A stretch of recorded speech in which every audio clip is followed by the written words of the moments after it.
Hello, everybody. Welcome back to The Passion Within. We have a special guest today, and he's actually going to be on the Soil Matters podcast as well on the 17th.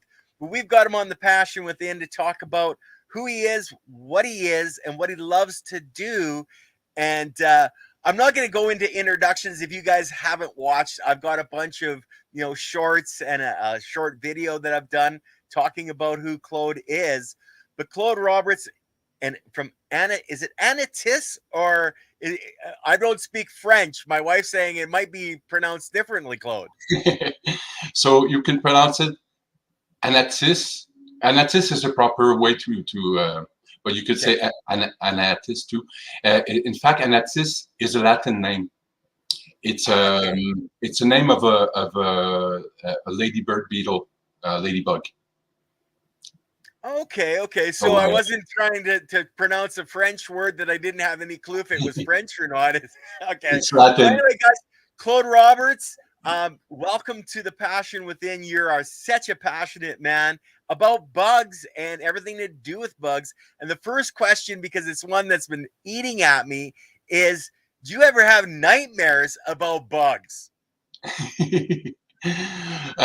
Not really, but I mean, spiders. I'm spooked like anyone by spiders, especially when you don't know where they are. It's like, it's when I see them, I know where they are. It's fine with me, unless it was a venomous one. but the thing is, that's it, if I don't see them. But I have a humane bug catcher at home. So I just, like in the last 2 days, some that woke up from the spring in my house, I put them outside. So I don't squish them. I let them live. I respect all beings. For sure, a tick or a bed bug or a mosquito, they don't want me any good, so for sure I'll have to squish them. For the rest. Well, I was thinking more like spider mites, because I think a lot of cannabis growers have nightmares about spider mites. Yes, I do because sadly, a lot of our new customers, whatever, they reach out to us when it's too late, when there's webs everywhere, spider mite webs, and it's like it's hard to get rid of them through organic biocontrol. It's too late. Exactly, it's too late. Your product is already affected. It won't express. It's all like phenotype expression, whatever. Like the terpenes won't be there. The quality it'll be lower than mids. Like it won't be good at all. So the unfortunate thing is they should have been calling the month or 2 months before they had the problem and not after. But I know you're going to talk a lot more in depth on the Soil Matters about that stuff on the Passion Within. We want to know more about who Claude is and how the hell you got into bugs in the first place. Exactly. I was born in Quebec in 1968. I was north of Montreal in the Laurentides. That's where I lived when I was a kid. And then after that, I moved down to the South Shore. I discovered cannabis in 1985, I would say. And we had no internet at the time. It was High Times magazines. It was brickweed, which we found our first viable seeds that didn't ferment and were able to sprout. So we had grown some crazy tall Mexican indoors or outdoors, tried to flower them, but they were equatorial sativas, most of them. So they didn't respond well to our photo period here up north. So most of them couldn't flower well. It wasn't until like the early 90s that really it sped up. Like a lot of indica varieties appeared, and all the South African sativas or things like that, strains that could be able to flower in our northern hemisphere, because beforehand we would call it Québécois. So it was called Quebecer pot in the 70s. And it was flowers that were just starting in like October, and then the frost hit and there was none. So it was just a leaf and tiny little flowers. So it was really, really weak.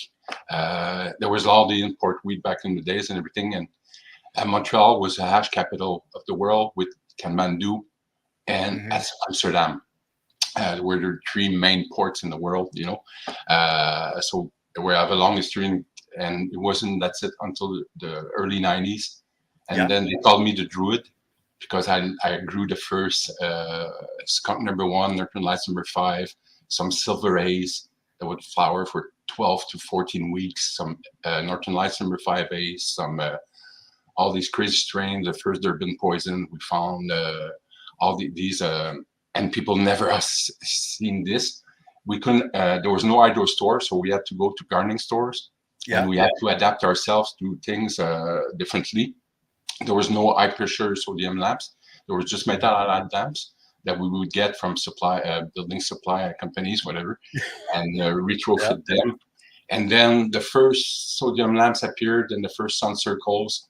And then we did our own like experiments with high pressure sodium light, metal halide light, and mercury vapor light on a 3-arm sun circle that would turn around our plants, because we had read in high times that would give it the same intensity than in the Himalayas. So with higher our THC or the effect, or so the plants were turning, they were like kind of bluish and really like, they were already so strong, and we had a lot of fun to experiment through all these years. And we were even building our own NFT tables, with gutters that we put on an incline table. They were falling into a gutter, into a big garbage can with a pump that would repump it back up. And we had these little plastic mesh pot filled with clay pellets. And we would grow our plants in that. And we had amazing result. And back in the days, we had the real skunk, which we still had it. Like it got lost. People were getting busted by growing it or by carrying it. So it slowly disappeared. And different incidents happened, like for the Sensi family. I think one of the greenhouse burned down.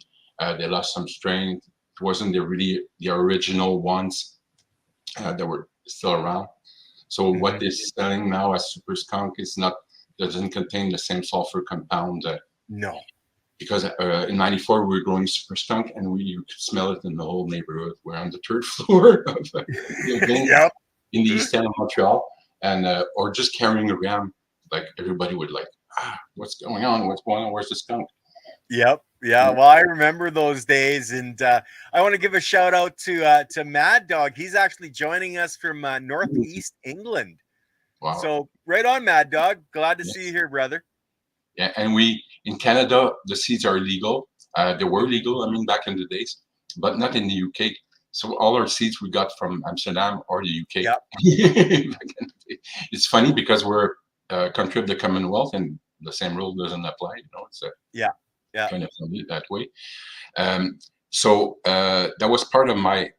I was introduced to gardening by my grandmother on my mother's side. And she had a bit of native blood, and she would guide me to the forest and tell me which plants are good, which aren't, what to do with them, things like that. So I really got interested, and she gave me my first big books about nature and plants. I still have them here next to me. And she had a big garden, so I would help her in a garden to plant with her, harvest with her, things like that. So it was that's how my passion really started for gardening and biology in general. And so I have a big passion for the whole biology, but especially agronomy, entomology, and through that, every other plant. For sure, cannabis is one of my favorite plants, but I'm interested in so much other plants. I went back to school late because I did different jobs and different things. Through the years, but I went back and I got a degree in horticultural science and environment. And then I started to work in greenhouse research in around 2004 with the CIDES, it was Centre d'Interprétation Expérimentale en Sériculture. Anyways, it's a long name, just meaning that it is there was a center for research for greenhouse growers in Quebec. It was just next to the agricultural college in Saint-Hyacinthe in l'ITA, it's called, l'Institut de Technologie Agricole. And I would there for about 5 years doing experiments with the first LEDs lamps back in the days for pepper. To improve the pepper yield, Right. the bell peppers, and we had also the Ramiro, the long sweet ones. We were trying to experiment back in the days. We're doing cucumbers sometimes. We're doing tomatoes. So we had the different crop going on, and we do different experiments. So I really loved it. And then I had a chance to teach fruit production for a couple of sessions. I really love to teach. I really love students. I really love and that kind of school. They're all passionate. They're all there because of their choice. So it was really, really fun to be stimulated by them and to stimulate them too. Then I went on to be a counselor, also for small fruit producers, produce growers, cabbage, whatever. A specialty in Asian vegetables. Okay. Pak choy, bok choy, long choy, all these choys, and Chinese cabbage, and Japanese radish, these giant radishes, the Korean radishes, Chinese radish, all different shapes and forms. It was really, really interesting. And like I just saw the comment on in the screen, when you love what you're doing, it's not work, it's a passion, you know. You're excited every day. You're do what you love and love what you do. Exactly. And you transmit it to others, you know, when they see you, how passionate you are. And well, and that makes a big difference for when you're dealing with somebody. When they can actually see your passion for what you're doing, they're more likely to want you to be standing beside them because they're passionate about what they're growing as well. Now you have this isn't a sponsored show, guys, but we have Anatis Bioprotection is who Claude works for, and he's got them in the background. I've actually got their website up too. I'll bring it up in a bit. But tell us a little bit about what the work you do and why you're so passionate about doing that, and how you chose Anatis to be the company you're working with. So it really links up to what I was saying just before that. In fact, so I was working with the Minister of Agriculture too for, we call it RAP, it was Réseau d'Avertissement Phytosanitaire, is a network to surveil disease and pests in different crops. So I was part of that team. So we would gather all the observation of all the scouts across the province and gather all that information to make a bulletin that we would send to all the farmers, warn them, okay, the blight is coming or whatever, you know, or this pest is coming or a new invasive pest has been seen or whatever. So I would do that. But I was also working with different farmers that had different views and were old school, but not the old gold, the 50s, 1950s old school, meaning all the chemical pesticides. Lots of mine. So I wasn't really happy because I would go to Mr. Smith and tell him, oh, we reached the threshold for a tiny plant bug in your strawberry field. And okay, I'll apply a ripcord. It's like cypermethrin, whatever. It's really toxic. Like for a week after that, I would walk in the fields and see everything dead, everything, you know, beneficials. And so I wasn't sleeping well at night. And then my father doesn't want to stop to work. He's part of a group and always with the government and business. They help business like get to the next stage if they need an accountant, if they need a marketing person and they need advice on this and that, they help. So he said, hey, there's an opening at Anatis Bioprotection. I said, oh. Well, and that's more your speed, helping people. Yeah. So, oh yeah, I heard about them. I'll go check them out. So I applied and wow, I loved it. I said, I'm really at a good place. I'm with the good guys now. But no, I said, no, it's not the good guys. It's the good girls. Because we're 9 employees and we're just 2 guys. And all the rest were girls or bug nerds. So I really loved it. And so I started to work on different crops at Anatis. But I didn't show my cards, you know, I didn't tell them, oh, I'm a fan of cannabis, whatever. So the cannabis industry I started in December 2018 with Anatis. So it's been 5 years now almost. And when I started, that's it, I was taking care of different crops. So legalization happened. So their first LPs, the first licensed producer, micro producers started to appear. And they're limited in the products they can use. Biopesticide are mainly that. And Oh yeah, the website you're showing, the new website is going to be on in 2 weeks. It's going to be amazing. And now I gotta ask: is this the other guy that was there with all the ladies? No, no, no. He's just one of our customers, a farmer. Oh, okay. Exactly, that accepted to his picture to be taken. So so I was taking care of different crops. So we went to visit with my scientific director. We went to see Artimed. It was a new LP micro producer. So we came in the room. I was visiting with her. We're looking at the plants. And then I looked, he's a friend now, Ivan. I looked at Ivan. I said, hey, this strain is kosher kush, eh? You should have seen his eyes and the eyes of my scientific director. How could I know? Is it written somewhere? No. And then didn't say King Kush or whatever, Purple Kush or whatever. I said kosher kush from DNA Genetics. And it was. So when we got out of the place, my scientific director said, you're going to take care of the cannabis sector. I think you know more than you've let on, Claude. You can have the cannabis people because I think you know it. Exactly. So I was really happy. Yeah, Anatis is an amazing company. It's been founded by Dr. Silvia Todorova. She's an amazing woman. She arrived here more than 30 years ago from Bulgaria. Was communist in that time, and when they were good citizens, they would give them, because they couldn't get out of the country, but sometimes they would give them a trip to Cuba, was another communist country, and they would have a stop in Montreal, but a lot of them wouldn't go back on the plane. So she stayed in Quebec with 30. She had only $30 in her pocket. She barely speaks French or English. Now she speaks 6 languages. She has 2 PhDs. And she founded Anatis. So what happened? She found the spore of a Beauvaria bassiana strain. That's an entomopathogenic mushroom. So she found our own strain, Ant03, it's called. It's been registered that way and everything, and classified and everything. And on a tarnished plant buck in Quebec, in a field in Quebec.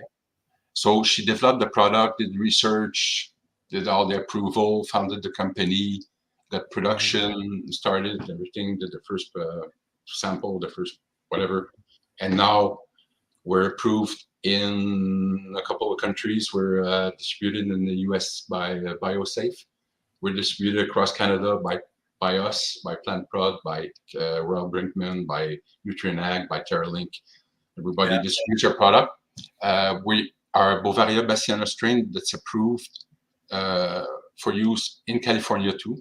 We got our approval outdoor use 4 years ago because we're certified organic by EcoCert and we're listed OMRI. And not all Beauvaria products are, So we have a competitor in Canada, but he's not certified organic. We're the only one that's certified organic. So we're that Beauvaria bassiana is very specific to certain class of insects, mostly beetles, things like that. It will attack thrips, aphids, whiteflies. It will attack rice root aphid. It's really good. We finally that's a big one.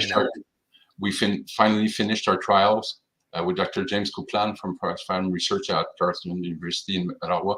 So now we're in the process with PMRA to add it to our label for drench use. Against that, it's very, very efficient. I think we had 100% mortality for the rice root aphid, which is a big nice in grasses, in lettuce, and in cannabis. And we have a good efficacy too against the cannabis aphid, especially during propagation.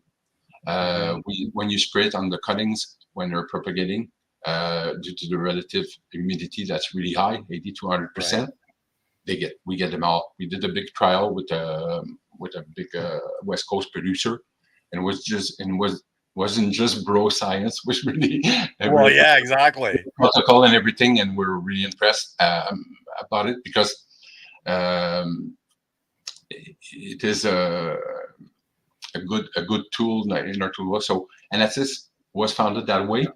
We're in Laval, in North Montreal, in the National Research Council building. That's where the microbiology department is. We're working on different other new things too. right now. That's where they do quality control and things like that. And we're south of Montreal in Saint-Jacques-le-Mineur, a small village.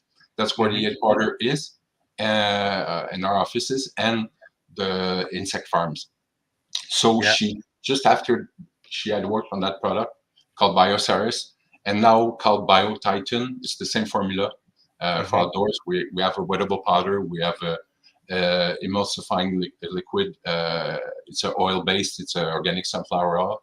And we have the granular now for turf and for crops, different other crops too, against white grubs, against cinch bugs, against the Japanese beetle, against different other pests like that. The beneficial, it's not compatible. It's a little bit harmful to ladybugs. It's harmful to Aureus, which is a good predator.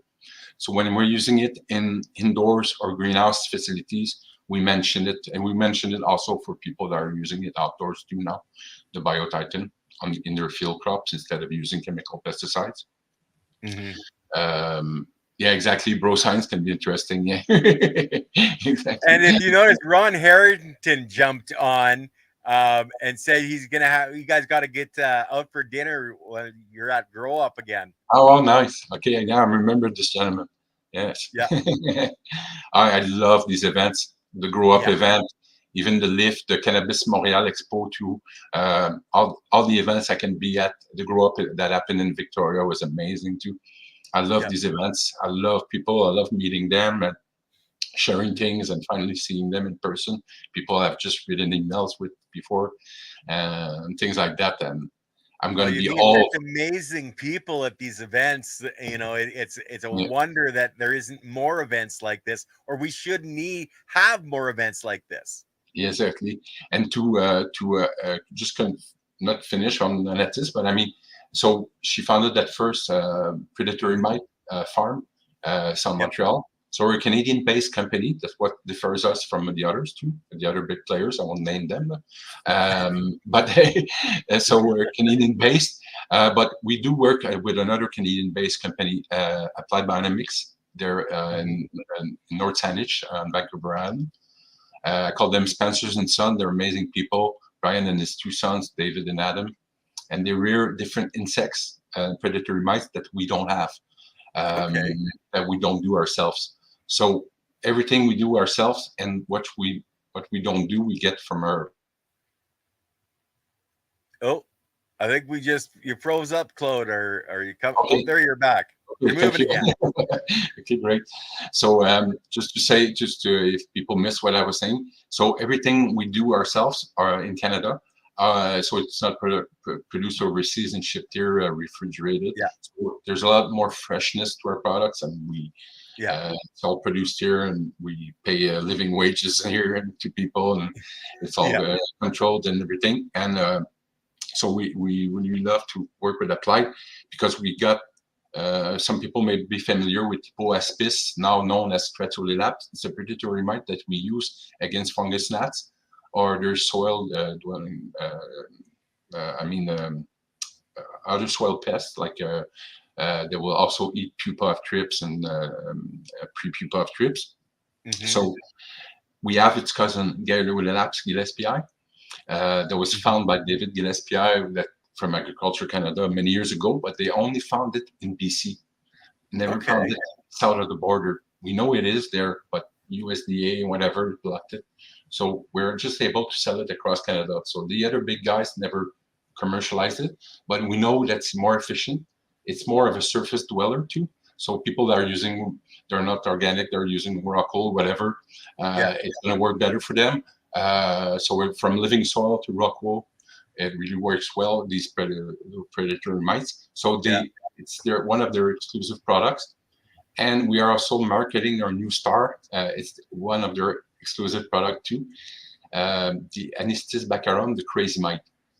It's a new predatory mite that's big and orange. It's many times bigger than Swirsky or Cucumeris or Similis.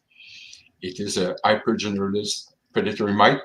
We did a show with London on the Future Cannabis Project channel where I released them live. And So they're amazing. They're able to walk across spider mite webs. They're able to walk across capitated stock trichomes in cannabis. They don't stick to the buds.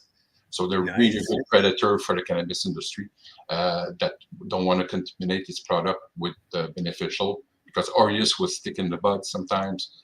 Yes. You don't want to sprinkle substrate on your sticky buds too. So you just release these anesthetists, and there they go. They're really impressive. So they're Taro Saito from Ontario found them, rediscovered them, and he was walking in the field with his son, a young son, and was teaching him nature. This is a bee, this is a flower. And then they saw this orange predator mites jump on a fly. He said, "Oh, you're coming with me to the lab." So that's a fantastic way to find a new bug. Exactly. So we grabbed it, brought it back to Vineland Research Station in Ontario, which is an agricultural research station, and they started rearing it. They found a way to what is different. This bug is cosmopolitan.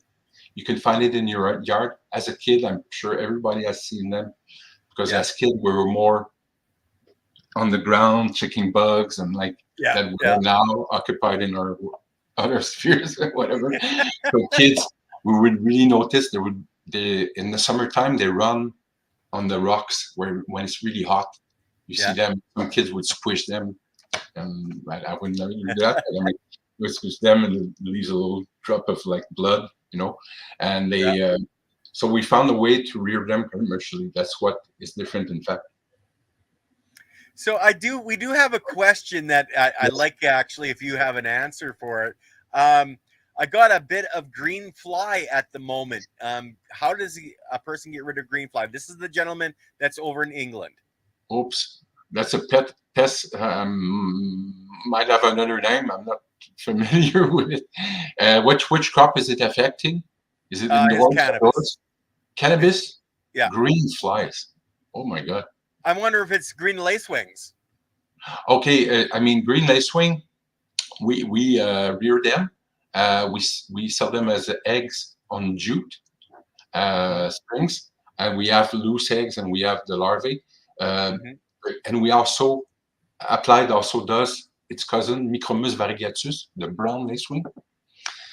The lacewing will eat, so it emerges from the egg, and the larvae, it will eat whatever it comes across, like spider mite, or especially aphids. They're called the lion of aphids. Right. But they will also be cannibalistic, so they could eat each other. So the green lacewing, then it eats for a couple of weeks, a lot of aphids. Then it will pupate and turn to adult. But in cannabis crops, it doesn't find any pollen or nectar to sustain itself. So it won't be able to lay its eggs and to repeat. So we need to reintroduce them. But the brown lacewing, it's different. And I had another show with London on the Future Cannabis Project, and they give us a really good show where we release them. And the adults are meat eaters too. They're not just vegetarian. So they will cycle in cannabis easier than the green lacewing. So if he finds the green lacewing on his bugs, on his plants, they're beneficial, but it must be some type of, I have a feeling it's some type of a species of shore flies or something like that he's dealing with. A swell-dwelling fly, which the larvae is eating the roots right now, might be a pest. There's a lot of moths too in living soil. Some are just beneficial depending on the quantity you have, just like springtails too. If you have just a little bit of springtails in the living soil, it's okay.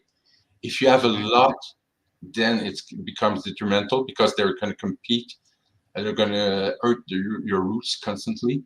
And the plant is going to concentrate its energy on repairing its root tissues instead of producing flowers or a leaf. You don't want that. You want your plant to be able to concentrate on what you want, which is your terpenes and cannabinoids. You don't want it having to rebuild its root structure, right? Exactly. if you can give us a Mad Dog, if you can give us more of a detail, or can Mad Dog reach out to you? Oh, for Through, sure. say, Yes. IG? Yeah. Yes, you could reach out to me. Also, you can give my email to crobert at anatisbioprotection.com. Yeah, So that's in the description, guys. So if you need to reach out to Claude, you just look in the send me description. His pictures. email's there. And we love these. We find it as a game. Us, it's always who's going to be the first in the team to find out this new bug or this new what it is. What's that bug? We love that. Oh yeah, exactly. It's like looking under the microscope. Well, what the hell is that thing moving around, right? Yeah, exactly.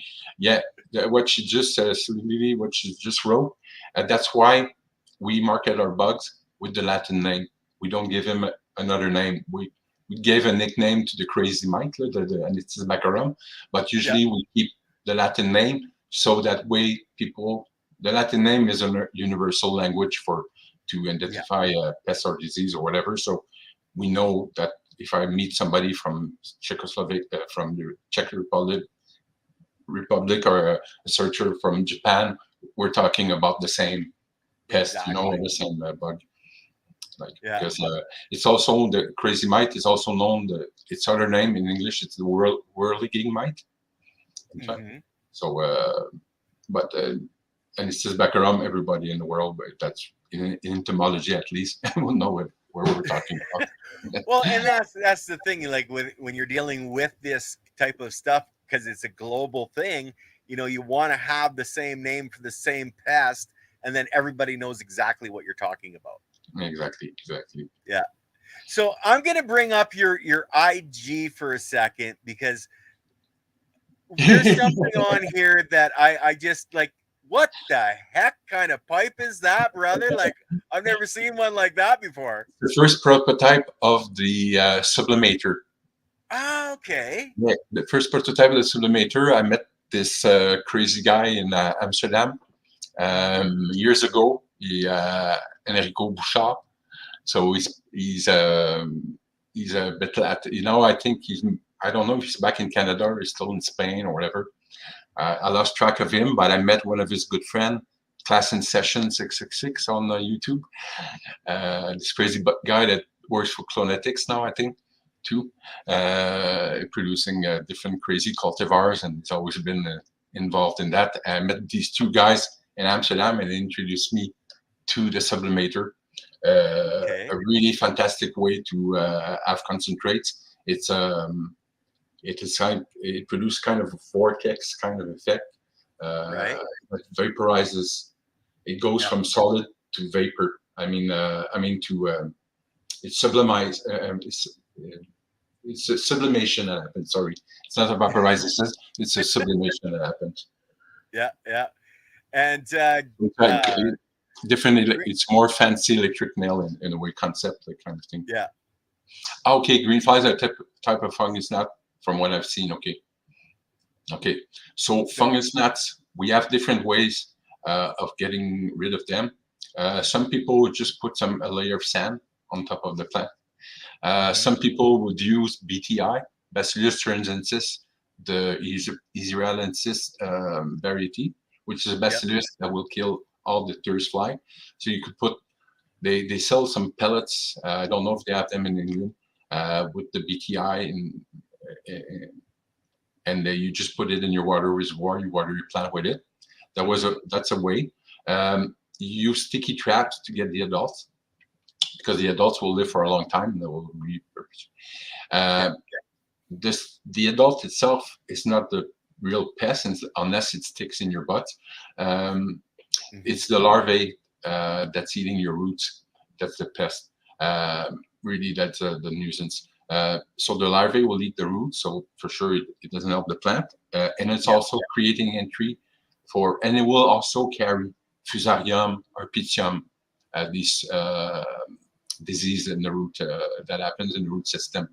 So it can be a really and it can be annoying too when you have a lot of them. You're eating them almost.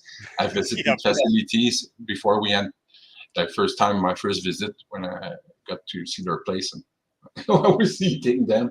So we had to really take care of it. That's it. Ivermectin, yeah. I'm not. I would prefer to use the BTI than the ivermectin. And also, I would do it preventively. In fact, instead of using the BTI to cure, or you can also use it nematodes to cure, because nematodes you cannot really use them in hydroponics. You can do a good drench in rock cubes, but they won't stick. They have no organic matter to cling on, so they get expulsed right away. So you have to give them a good drench. You have to make sure that your rock wool is really wet, and then you go with a heavy drench, and then you might have some effect. And you have to repeat it often. If you're in any type of soil, living soil, cocoa, pro mix, peat moss, whatever mix with perlite, you do regular drench with them. You have to make sure that your nematodes are always have a lot of oxygen. They're always stirring when you apply them, and you use your mix right away. And this is a way. We're experimenting now with something. I was telling we have only Canadian products, but there's a special new technology. It's alginate capsules they're produced in Germany. We're checking them out right now. There'll be slow release nematodes.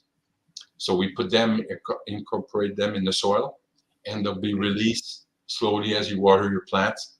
The alginate capsule is going to dissolve, and it's going to release layers of nematodes as time goes. So that's the only way to get permanent nematode protection in a way in your soil with this. I know, that's sweet. The other way we have three favorite allies. We use Stratolelap simitus, aka also known as Hippoaspis miles everywhere in the world. So it's the predatory mite that we incorporate in the soil at planting. When people are living soil and they're still reusing their soil, it usually perpetuates itself. Yeah. It will eat fungus gnat larvae. It will eat columbola, springtails when there's too many. It will eat other soil-dwelling pests, other larvae. It will eat also the pupa and the pupa of thrips. And also the same thing for its cousin, Galololaps gillespie. That's only available in Canada. And we have also, we're using also the rove beetle that's known as Ateta, but has a new name too, Dalosia courrearia. So Dalosia is another type of insect. It looks a bit like an earwig, a tiny earwig, but without I forgot the term, with the little claw in the back and the abdomen. So this Dalosia, the rove beetle, it's an amazing predator because it's really versatile. Some people would drop them in drains to go clean the drains when there was a fungus gnat infestation there. They go in the soil, they go over the top, they go even in the aeroponic system, I could use them. They almost swim, they go everywhere. But every bug predator or ally has sometimes it's an advantage, it's a disadvantage. Yeah. So when the population of bugs, pests is not important enough, they will go try to eat inside our slow release sachets of cucumeris. So they'll pierce the little sachets and go inside, try to eat what they can find. So we use them in evisceration or big greenhouses usually. That's where they're most efficient. But the predatory mites, the Stratolelap and the Galololaps, we incorporate them at planting. And usually that's it. They will eat algae or decaying matter when they don't find prey. So usually they will maintain themselves that way in the pots. So you have to make sure that you put some in every bed or pincer. Okay, thank you. Adding to my vocabulary. So our chat loves to help. Yeah. So you incorporate them in the soil. If you're growing pots, make sure that you put some in every pot because they won't transfer themselves from pot to pot, except that also the rove beetle. They go everywhere, but the two predatory mites are used in the soil. So you put a teaspoon to a tablespoon in each pot or in or you put more if you have a big bed, and then you'll be realized. So you started planting. Sometimes you have to reincorporate some if they need some extra help a couple months later, but usually they will maintain themselves in the well, soil. and that's something like when we spoke before, you talked about you guys have actually developed plants specifically to help with keeping your predators around. Touch on that just for it's not really in the passion part, but it's a passion that you're creating these plants. Exactly. The other companies are not too big about that because it reduces sales, but we're more about because we sell bugs, but we advise, we consult, we give a follow-up program with people, we build them IPM programs, integrated pest management programs.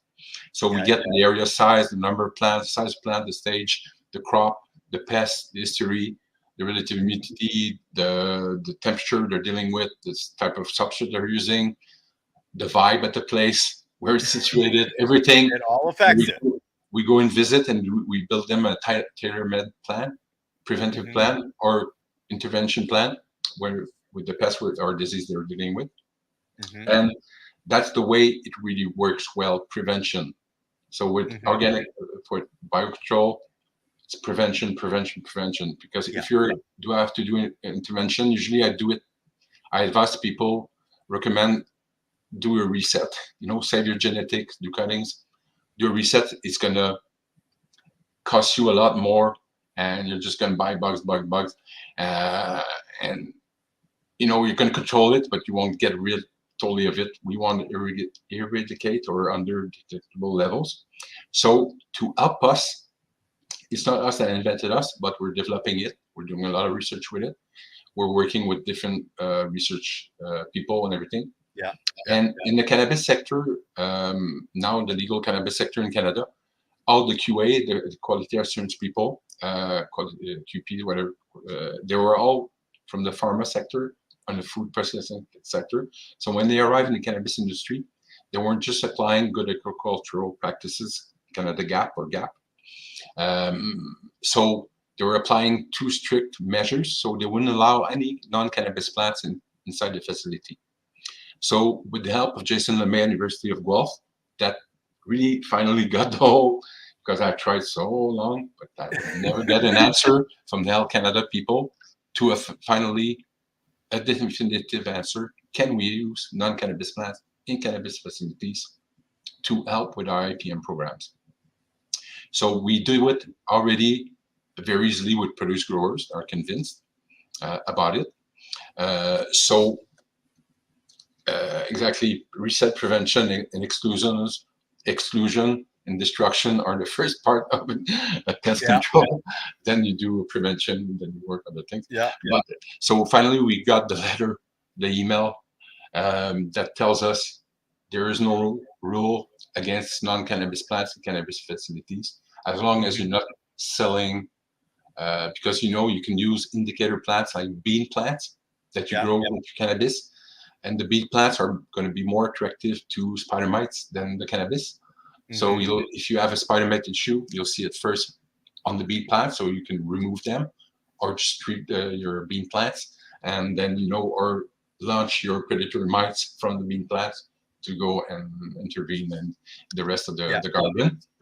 So that was the first time I was visiting the Green Organic Dutchman, and they were doing that back in the day. So. And they were using living soil, they were organic. So then I heard this other big producer in BC too was doing other type of things. And then this organic grower in Quebec too was doing cover plants on our living soil. So I said, but finally we got the letter that would finally confirm totally that we could do it. So it depends on the QA people. Not everybody isn't to that yet, but we're bringing it in, and now with that we have the letter, they're less close to, they're open now to test it at least. So what, it was bean, sorry about my, not beet plants. Beet plants I would use in the field and incorporate the the foliage at the end are mustard plants to get rid of the soil disease. but the bean plants, that's the indicator plant. So the picture you showed before, our first banker plant that we're doing and we produce on our farm, in fact, is barley. You could use oats too or wheat, but and that's what this is on the screen. Yeah, exactly. So we prefer barley because it's more resilient. So in fact, you're buying a little tray with barley that's inoculated with the cherry bird oat aphids. So the cherry bird oat aphids is an aphid species that will only attack monocot plants. So it won't affect dicot. So monocot plants are all the grasses, chives, different grasses and things like that. So all the weeds, whatever. So if you're not growing wheat or chives in your greenhouse, you can use or ornamental grass. You can use our banker plants in your greenhouse. So these banker plants, in fact, we send this little tray that's inoculated, that's infested, in fact, by this bird oat aphids, and people receive the tray at home or at the facility, and then they will place it in their greenhouse or in their room, and they will release aphidious species. They're parasitoid wasps. Right. We have 3 different species: Aphidius urvae, Matricariae, that's the best for cannabis aphid, and Colemani for the green peach aphid, or urvae is more for the potato, foxglove aphids, larger aphid species. So these little tiny wasps, what they do is they sense aphids, they smell them, they go find them, they feel the aphid, then they insert them an egg through their and they inject an egg inside them, so their larvae develops inside them. Eat them from inside out. Exactly, it's just like the Alien movie. So the aphid becomes a mummy. It just like enlarges and changes color, and the aphidius developing inside will eat its way out of the aphid, and then find a new aphid to parasitize. So when you incorporate these aphidius in your greenhouse, because you're dealing with aphids or you want to prevent them, so you release the aphidius generally in the greenhouse or in the room, but you also dump the mummies in your banker plant, so they will reproduce in the banker plant. It will become their own base. It will be like a breeding thing but people, they can like reorder the banker plants from us, but usually what we recommend, and when we want people to be independent, you receive your inoculant, like you're doing kombucha tea or whatever, and you start your own thing, So you will have sown your barley or oats or wheat before your winter wheat in a small container, and you put it next to ours, so you perpetuate it that way, And the way it works better is in hanging baskets. So you receive our tray, you put it in your hanging basket that was started, and you could put these hanging baskets everywhere. And otherwise, they'll fly insects, parasitoids. I mean, so they don't need to be on the ground. So you can put them out of the way in your greenhouse, and especially for cannabis, if they don't want to mix different plants, to the other. So that way they can do it. And with the banker plant system, you could use it also for the aphid predator image. This is another aspect, this aphid banker plant. You could use it also to support the lacewings, the brown lacewings, and you could also use it now. The latest discovery is that some people are growing them to rear their own Anatis Bioprotection, their own crazy mites. Oh, cool! So you can produce it. You will buy a first tray of Anatis, and then you start your aphid banker plant in your first tray of Anatis the crazy mite, and then you rear them in your cherry bird oat aphids, and they will maintain themselves. You make sure that for sure you don't spray anything on that little aphid banker plant, and you have to to make sure that you water it properly. You have to take care of it. You're it's a plant. Exactly. Yep. And that's why you always resow new seeds of barley, or that's what our preferred one to perpetuate. Exactly. And sometimes after a while, though, the Aphidus, you will have to rejuvenate it because it changes so fast in the insect world that after a while of just parasitizing, especially if not dealing with you don't have any aphids. If you want to maintain the size of your Aphidus parasitoids, because through the generation, as they're just parasitizing small, tiny aphids like the grain, the rice, the bird aphids, their morphology will change and they will get smaller and smaller through time. So after a while, they won't be as efficient on larger aphids. So then you might have to reincorporate them, but usually it would be okay. The other banker plant system that we're doing research and we're pushing, and we started to distribute to, is our ornamental pepper plants. So the ornamental pepper plants will be good for aureus, which is an amazing predator for thrips. Aureus and cannabis, though, and the other companies don't tell it. I want to tell people they will go into a diapause during flowering of cannabis because they under 12-hour photoperiod cycles, they go to sleep. They go into a diapause, we call. Okay. So they won't be efficient, and they tend to go stick in the flowers too.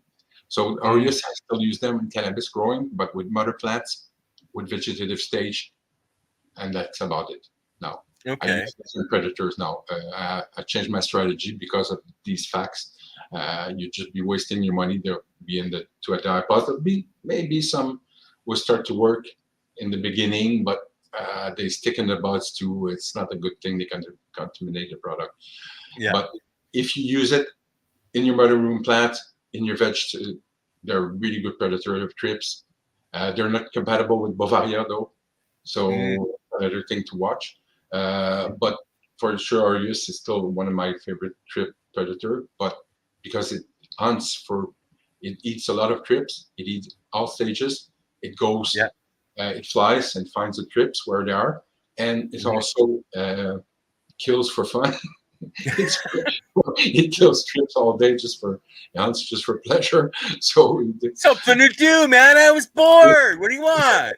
So they will breed and feed in the ornamental pepper, and we're using ornamental peppers. Like Purple Flash is the most used cultivar because they have a lot of flowering sites compared to bell pepper or hot pepper. Hot pepper plants to work if you want to do your own hot peppers. So you have some exactly. Thank you. And so this we use for that. This pollen too will feed other beneficial. We also use alyssum. They're tiny little white flowers. We really love to bring them in the islands of biodiversity. This is another concept that we're pushing. Even for the greenhouse growers, they do island of biodiversity around their greenhouses to attract beneficials, to feed the beneficials. Because when they have greenhouses, they're open to the outdoors, so they have to accommodate their ecosystem with the one outdoors. So you bring favorable condition with these islands of biodiversity. They're really nice flowers. They produce a ton of nectar. So they're really, really good. With cannabis, though, I refrain myself, except for outdoors. We put them far away, though, because there could be some petal pollution that happens. So little tiny white petals will go stick in the trichome. So we try to avoid that, but with other crops, they're fantastic. So we use alyssum for outdoor cannabis a bit, but not for greenhouse or indoor. Okay, now stop. Let's stop about the bugs for a minute. I want to bring up this picture because I know, like, most of the people on here right now are into cannabis. Yes. That is a beautiful looking bud, my friend. And it's amazing. Okay, it was one of the first strains In 1989, 1990, before they got busted by the DEA. In fact, in Amsterdam, there was there was Sacred Seeds, there was the Seed Bank, and there was Super Sativa Seed Club, SSSC. And Neville, the legend, was the Seed Bank, and the Super Sativa Seed Club were the people I finally had a chance to be connected to a friend. Anyways, so Sacred Seeds were not shipping their seeds to the US. But the other two seed banks, they were doing it through High Time magazine. You could order a catalog and order your seeds. So finally, we never got their seeds. But what this was Friesland Indica. Friesland Indica. Friesland is a northern province of Holland. Okay. So they are next to the North Sea, and they were of Afghani lineage, if I believe. So there were plants that were able to be hardy in Quebec and be able to flower really well and produce amazing terps, which I haven't found in another one. They're really piney and so fruity and so unique. So they were perfect. They were finished flowering mid-September in Quebec. Right. They were ready to harvest and produce bunker crops. And the strain was from Super Sativa Seed Club. So they turned it into Friesland, the Friesland, because it's from Friesland province in north of Holland. So we found it back to my friend Milo from the Big Buddha, the original Big Buddha, from Big Buddha Seeds in Amsterdam. They were the one that marketed the cheese strains. If it wasn't the Exodus cut from other channels, but he's the Big Buddha cheese guy, and he had met the people that still had the Friesland strain, and he crossed it with his cheese, so he produced the Fries Cheese 89. So that's one of the pictures that you saw. Yeah, and the Friesland Indica itself, I found it crossed with lava cake. Right. What happened with the seed bank is that they got busted by the DEA that went into Holland and busted. They followed hundreds of shipments to the States, and they went after them. Neville flew to Australia in exile, and everything was saved by Ben. Not everything, but a lot of things were saved by Ben Drunkers. I founded Sensi Seed with that. Yeah. And the Super Sativa Seed Club, most of the strain disappeared, except for the people that saved it, like Williams Wonder, Beatrix Choice, Khyber Pass, all these crazy strains back from the days. And the Skunk Basic 5 hybrid, which was another strain that was popular in Quebec, called M39. But it was a strain made to do crosses with, but people marketed it that way because it was a 45-day flowering plant, was producing bulk, but it wasn't my favorite anyways. But Friesland, though, M33 in that catalog was amazing. Yeah, so a couple of years ago, I met my friend Stephen Tan from For Plant Genetics. First guy I met that knew more about genetics than me. We're at Lift Expo. We had our first booth with Anatis. I did my first video with Remo, still on YouTube. That put me on the map in the cyber world, in the social media world. And so we did that video, but then I met him and I told him about the story of Friesland and Super Sativa Seed Club, and they vanished for 3 decades. We haven't heard about them. And he said, I know the people. I said, what? So he brought me to his booth, and because he's a consultant in genetics and provides seeds for the growers around the world. And he's a fantastic guy. He's the one that sponsored the seed exchange I grew up last year, and he's going to be doing it again this year in Edmonton. And he's the one that also brought people would sign a release form, and he would give them seeds, and they would be able to trade with others if they weren't prepared, they weren't aware of it, or didn't, because some people were aware and brought seeds to exchange with. So we went to his booth. He pulled out the old catalog of Super Sativa Seed Club. Exactly. Stephen Tan, the lime strain is amazing. The one he's doing. Maybe I have it around that far. And that was one of his own personal project. So he pulled out the old catalog, the reedition, and the new catalog. What? He said, these people, they're back. So they're back. They teamed up with Dutch Passion Seed. So if you go on the Dutch Passion Seed site, you'll see there's a section of the Super Sativa Club with the old logo of somebody carrying an elephant that's full of seed by its trunk. Anyways, it's a SSSC. So these amazing strains, some were saved. I met Dwight Diot through the internet. He's an amazing guy in New Brunswick that we used to work with Zenabis. That was somebody that worked with many years with Neville in Holland. He's an amazing guy, and he saved a lot of strains himself. He's got the Williams Wonder too, back from the days. Amazing. So a lot of strains got saved. I'm happy to see. Through the years, I meet people that finally saved these genetics from extinction. And so what you showed on the IG were these Friesland strain I grew. You saw me with the Ramiro peppers trying to reach them, and they were going so tall in the greenhouse. That was when I was working at the Greenhouse Research Center. We saw that. Also, the first time I was judging too with the Karma Cup, I was there the first one. I was there at the first Cannabis Cup in Montreal too. There was just 3 of them, and the third one got busted. Karma Cup went on, and now they crossed. They came out of the closet. They're now legal and everything. They got the legal packs that you can buy at the legal stores now. They could be your judge's kit now. You can buy in Canada. So it's a new thing. I'm glad to see Sarah is finally. It's so good that we're so fortunate in Canada that it has become legalized and we're allowed to do this now. But we're at the hour mark, Claude, and there's one question I always like to ask at the end of the show, and that is, what would you have to say to the youth of today about the passion it takes to find their path in life? It's like be in tune with yourself, listen to yourself, never get discouraged by what others would do, except for the people that encourage you. It's like try to find what you love. You're going to find something that's connected to nature that you're going to love, I'm pretty sure. We have to save our mother. We have to save biodiversity. That's my mission in life. What I didn't have time to say, I worked many years and I'm still doing a lot of activism. I'm an eternal optimist.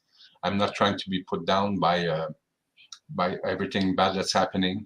I'm trying to save species, save biodiversity, teach, convert by my example and what I know. So yes, you're going to find your passion, believe in it, and that's it, to save our mother. So try to find something that you love, and it's not a job, it's that's it. You find it's a passion, and then time flies and you're really having fun and spreading love. Yes. Yeah, exactly. Once you found that passion, it just drives you and you just want to keep going every day. And, it's a beautiful thing. But Claude, thank you so much for coming on. And on the 17th, guys, Claude's going to be on with Av and Leighton on the Soil Matters podcast. And those two guys are going to be able to really dive deep into your knowledge of what's going on. And I know Leighton's going to be wanting to talk about those banker plants, because it's something that we talk a lot about, especially in a true living soil. You want those types of plants to continue having, the right biology and population of predators, so you'd never have a problem again.